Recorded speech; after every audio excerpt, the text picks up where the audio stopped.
After we've got all the flowers that we're going to use for our quilt, then we're going to cut 2.5-inch strips.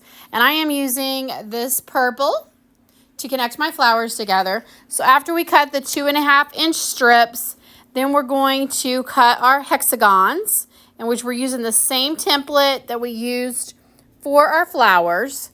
And then after we do that, we're going to take and we're going to mark our 1/4 inch on our hexagons all the way around.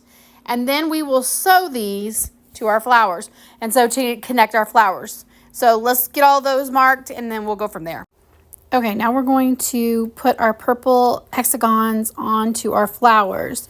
And the one thing you need to do is you have points. You need to know your points, where your points are. And by points, I mean it's where the hexagon will sew on flat. It's not in the V. I don't know if that makes sense, but anyway, so I've got each hexagon here with the point where it's pointed down. And so what you do is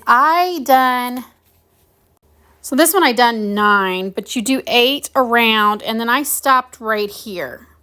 And so these are done, and so then I done this number, the 8 again. Well, there was 9 on that one, but 8 on this one. And then I'm starting here, and so I'm going to sew my hexagons around until I get here.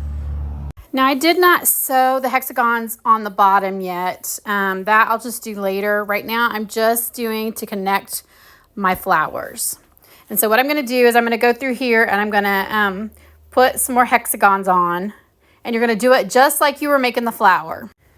Okay, once we get from here, the 8 sewed on, then we're going to take our next flower and we're going to sew it on